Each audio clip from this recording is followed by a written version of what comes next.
Hello, hello. Welcome again to another broadcast today. I hope you guys doing good. Your week is going good. It's Friday. So thank God for Friday. And please, as you in, can you please do me a favor by sharing? That's I'm going to do right now. Share invite friends, family, loved ones. Um yeah. So the topic that I'm going to be talking about today is what are some differences between churches of the early days and the churches of nowadays. There are differences between those people. And if you already know or you're already aware or have seen through the broadcasts that I've been doing, you probably would have identified some of these differences because there are a lot of differences between the people, the churches of the early days and the churches of nowadays. And please stay with me and find out if you want to know what are those differences, because there are a lot of differences between. I'm going to start with a quote today, and this quote is from Louis F. Corns. He said, the more ignorant a man is, the more he thinks he, and also that is kind of govern someone else, right? Because there are a lot of issues today that is going around the churches that we need to get out of the churches and bring knowledge into the churches so that people can be more beneficial from that, because the more ignorance um, people become, the more society crumbles and the more things go the wrong way. So ignorance has been eaten deeper down into the root of the churches today. Believe it or leave it, because some people might argue with me, say no, we're talking about, but that's what happened today. There are a lot of ignorances. You can see it all over social. You can see it in the country and what's a result happening in those countries. So ignorance is flowing from the pit into the pit, and you can see it. The core value of church has longer known by the church of today. The churches have lost the beauty and the dignity of the society. Not everybody respects churches today. People don't have any value for churches today. Some people don't, because of what is happening. So the church is now have become like an entertainment center. Instead of influencing people, you have become an entertainment center. It's not influencing the world today, it's not influencing the country today, the nation, or the society that you live in, the community that you live in. Not all, some churches are doing it, but majority are not. They are just there for their own gain. So I'm gonna give you some of these early beauties of the churches, right? The earlier churches. What are some of the beauty that they had in them that they influence society that the churches of today are not actually doing? So the early churches was they were proactive in providing solution to the problems of the city. That's what the early churches today. And today, the churches that we're having are not actually providing any solution to the problem they're having. For example, youth are going bonkers. They are terrorizing by the politicians are using youth against against themselves. I will, if I might put it that way. And the churches is doing nothing about it. They are drug everywhere in the world. The youths are doing a lot of things that are not supposed to be doing, and the church is doing absolutely nothing about it. They did not. The early churches did not separate themselves from the society, but involved in every sphere. But today, if you go into politics and you are a Christian and you want to bring the kingdom kind of lifestyle into it, they will tell you, hey, if you're a pastor, go to the pulpit, go and stay in the pulpit. Don't bringing pastor stuff here or bringing God stuff here. They would try to separate, right? If you go to work, they will say, we don't want to hear about God. We're here for work. We don't want to, like, but in the early churches, there was no separation. You can talk about God wherever you want. You can bring the kingdom of God wherever you go. But today, as soon as you start preaching or you start saying something related to God or principle or law that God having to govern certain sphere, they will start showing you or you to leave because they don't want to hear it. So relevance has the church does not have any relevance anymore. And relevance has become lost in the churches today because the church can't provide solution to the problems that's happening in the society. If the church started doing that, guess what? We can have that again. So if the church wants to be relevant, then the church must show the relevance by solving the problem that they're having, either even spiritually or physically, social needs, and all of those things. If you look at early churches, they were meeting all of these criteria that the churches today are not meeting.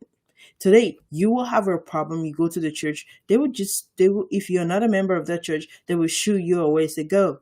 We don't want you. Instead of helping them, if it's mentally or spiritually needs or physical needs they'll have, they will not. They will shoot. Like I saw a video of a lady that went to church, was protesting against something. They ask her to leave instead of coming up. Oh, where is this coming from? Can we help you? No, they will tell you, get away. You're making noise. You're distracting us. Like, go.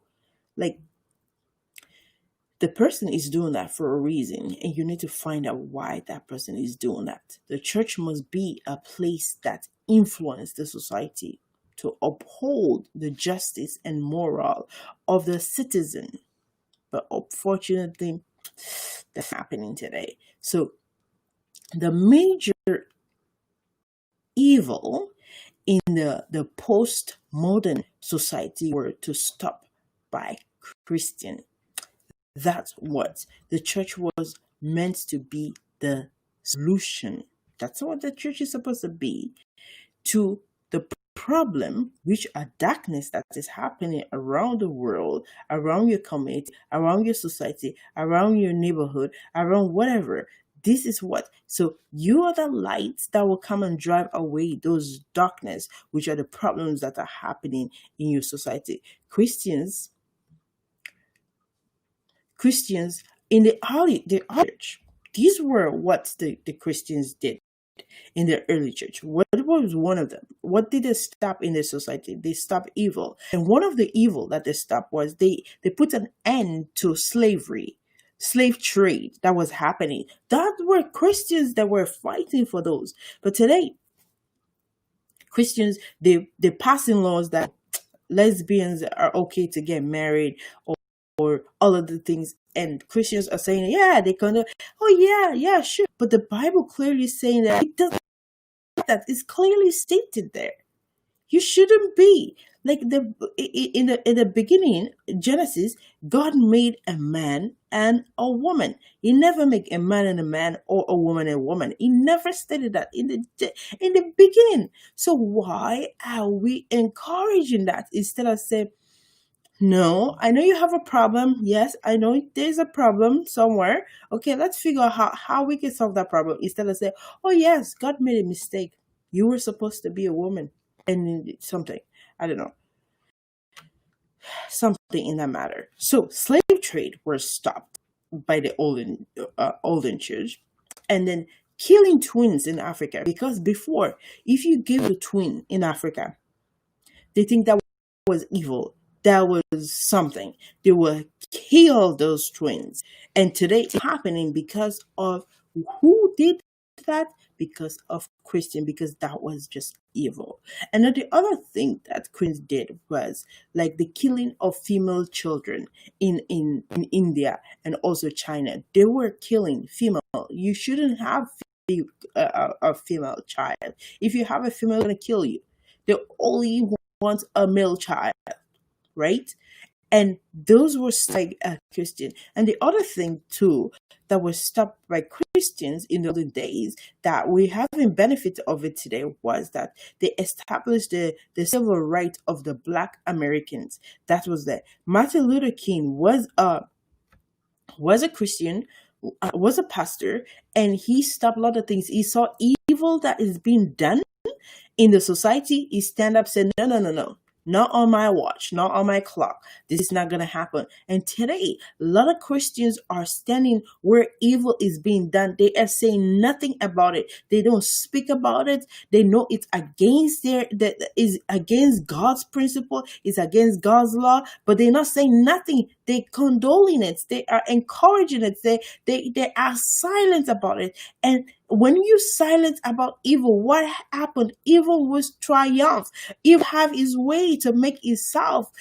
So when you stop evil, you got rid of it. And you be quiet, evil will end up become a giant, and the giant that's gonna even kill you or hurt you. If it doesn't hurt you, it's gonna hurt your children. If it doesn't hurt your children, it's going to hurt your grandchildren. So don't, when you see evil, you need to stop it. You need to speak up about it. And the only way we can get rid of evil is when we speak up against it. When you don't speak up against it, you're gonna let it prevail, and it's going to cause a lot of calamities. So the non-Christians are religious define disease as a result of course in the Bible, right? So that is what the non-Christians in the Bible. But Jesus Christ, these are some of the things. So Jesus Christ explained this in John. People that want to go and read it, you can go read it in John chapter 9, verse 1 to 3. When when the blind man came, and then they were asked, why is this man blind? Is this man blind because of his parents committed sin? Is that why he was blind? But Jesus clearly made it clear that the disease was not necessarily result of an individual behavior, but rather just the part of a living in the world, right? Like you can go and read it. And also the other thing I want to talk about, that Christian define illness and how the sickness were treated back in the days. If you go and look at Matthew chapter 25, verse 35, verse 40, it presents a final judgment patterns of doctrine in the term of social justice. So if you want to know how Christians should define illnesses and how to show how to treat, you can go and look at Matthew chapter 25, verse 35 to 40. So there is an evidence that the early church, rather than about rather than abolishing the sickness during the epic period, this is another thing that Christians are of today are failing. The difference with it, right? The Christian back in the days, whenever there is an epidemic of any diseases, right? They don't run from it, because today, unfortunately, in the Christian world that we're living, right, with this pandemic that is happening right now, with the coronavirus that is happening right now, a lot of people are scared. Churches are not being helpful. Churches are scared away. Churches are don't want to have anything to do with it. Because they're scared. I don't want to get sick. I don't want to get my people sick or my children sick and all kind of stuff. Like, but back in the days, you know what they do when people were sick or when there was a pandemic or epidemic or whatever? They go. The Christians were the one in the front line. They were the frontline workers. They don't care if they die, if the sickness, if what happened. They didn't care about it. But today, our Christian people care. If you go to church, somebody sneezes, they will start running away or something. But back in the days, they were in the front line of where the dangerousness. That's what Christians were doing. They go there and they what they think about. So they stay in the communities, care for the sick. But today, pastors, do you think that they care for the sick? No, they will send the apprentice or second pastor or leader. Oh yeah, go there. I don't want to go there. I don't want to go contracted sick. Say one of your members do have coronavirus. You won't go and care for that person. You won't go. Today, not everybody will do it. There are only few number of people that will go and say, I'm going to care for this person. Even if I die, I'm care for this person. So the early church did not only define illnesses, differences, but they saw they care for the sick as making them by holy. By caring for the sick, they think that they were holy, they're doing what God was supposed to be, and all that kind of stuff. So, and the other thing too that they saw when they were caring for the sick, they they they think that they were following Jesus. They were following the principle of Christ. When they did all of those things, they were not caring or thinking. So the result in what was becoming religious order the day was that people were caring for sick, like caring for people that are sick, based on the faith of the health system, right? So I'm going to tell you one thing.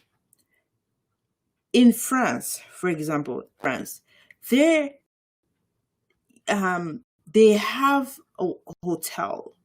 If you go the hotel, they call it Hotel de Dieu or Hotel Dieu or something, which basically means hostel of God. So what they were bringing the sick people there, taking care of them, because that was what the early churches were doing. They were caring for the sick. But today, what churches, they will tell you, the pastors, they will say they raise the dead or the sick and stuff. No, the early churches were going to the people that were sick. They were not calling them to come to the pulpit or to create a miracle scene or perform their power or anything. No, they were going to the church. They were going to the hospital. So, is there anybody sick here? Can we pray for them? They were not bringing people in the churches and praying for them, the sick people. They were going out to the people. And also, what the church supposed to be, it's supposed to be a training ground, not for power to demonstrate your power or how powerful you are, which the churches are doing today. That is not what the church meant. It's for training. How are you going to train those people so that they will go outside of the four walls of the church and go and bring kingdom principle to drive away darknesses where there are darknesses and bringing light wherever they go. This is what the early churches were doing. The attitude towards the sick and healing the sick demonstrates change the Western culture in its fundamental attitude towards diseases and how sick were treated. So let me round it up. The Reformation of the subsequent Reformed movement in the Catholic Church has proven the very base of the rationalization, right? The logic and the general science evidence in Western culture. So this is what is the Reformation that is happening in the Western culture today. So the view that there were one God, right? And that both him and the nature were created to be understood by the rational process. and the logic as well, right? By observing. Because today we don't observe. Because even Jesus Christ, when he was here on earth, is for us to observe him. What was he doing? So that we can do exactly what he did, so that we can have the same result that he did. If you're not doing exactly what Jesus Christ did, how can you get the result that he get when he was here on earth? When you follow by step what he did while he was here on earth, you will get the result that he get. Because a lot of churches today are not, they're not, they're not, they are not following those. They are not following those. That is why we're not getting the results that we get, that we're getting. That's why we're getting the result that we're getting right now, because we're not doing exactly. If we do exactly what Jesus Christ commanded us, what God wanted us to do, we will have the same effect. We will have the same result that we're having today. So, yeah, so that is where I'm going to stop today. And I'm going to continue tomorrow again by the grace of God. I will continue with this tomorrow. I'm just going to go to my chat session because I keep forgetting to go there. Okay, there is no comments today. Nobody commented anything. I keep forgetting because people don't comment and I forget. And then I close and then I realize there were people actually commenting. So, yeah, so that's going to be all for today. And I will see you guys back on my next video. You guys have a wonderful day and have a wonderful weekend. I will see you back on my next video. And thank and peace.